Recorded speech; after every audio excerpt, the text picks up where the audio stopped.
গাড়ি কিনবো, বিশাল বড় বাড়ি বানাইবো, এমন প্ল্যান সন্তানের মাথার মধ্যে থাকে। এই জন্য মুহতারাম হাজরিন, আমরা ৩,০০০, ৪,০০০, ৫,০০০ টাকা দিয়েও আমরা জেনারেল শিক্ষাটা আমরা করাইতে পারি, করতে পারি। সন্তানকে টিউশনের মধ্যে পাঠাই, সন্তানকে সুশিক্ষা দিই জেনারেল লাইনে। কিন্তু কোরআন হাদিস দিয়ে আমরা সন্তানকে শূন্য বানাচ্ছি, যার ফলে সন্তানটা গ্রামের মধ্যে তারা সম্মান কি জিনিস সেটা বোঝে না।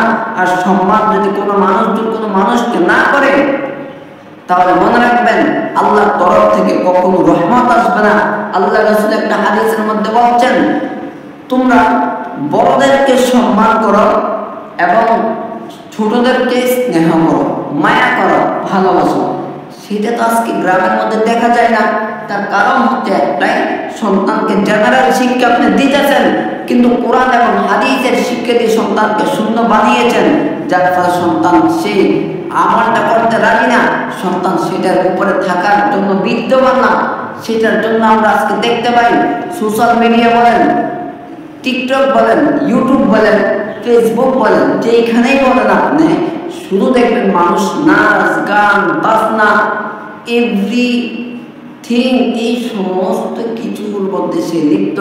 ঘুমানোর পর্বে সে কানের মধ্যে হেডফোনটা দিয়ে সে ঘুমিয়ে যায়। আরে ভাই মনে রাখবেন, যে কানের মধ্যে আপনি হেডফোন দিয়ে আপনি ঘুমিয়ে যান, রাতকে আপনি পার করিয়ে দেন, হতে পারে সেই রাত্রের মধ্যে আপনি কোনো একটা সময়ের মধ্যে জানাজা হয়ে যেতে পারে, সেই রাত্রের কোনো একটা অংশের মধ্যে আপনার জানাজা হয়ে যেতে পারে। তখন আপনার কান দুইটাকে কিয়ামতের দিন আল্লাহ বলে এমন সীসা করবেন, আগুন যুক্ত সীসা দিবেন, যার ফলে আপনি সেটাকে সহ্য করতে পারবেন না।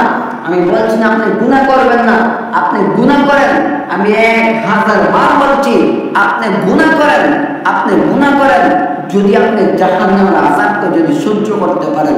আর আল্লাহ রাসূল সেই কথাটাই বলেছেন।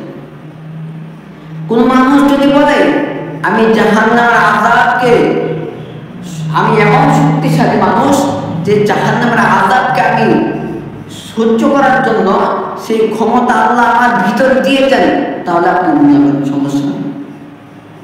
আপনি পারবেন না সহ্য করতে, যার ফলে আপনি গুনার কাছে আপনি যেতে পারবেন না। আল্লাহ রাসূল সাল্লাল্লাহু আলাইহি ওয়াসাল্লাম বলেছেন, আল্লাহ তাআলা কোরআনের মধ্যে বলেছেন, তোমরা ফাহিশা কাজের দিকে তোমরা যেও না।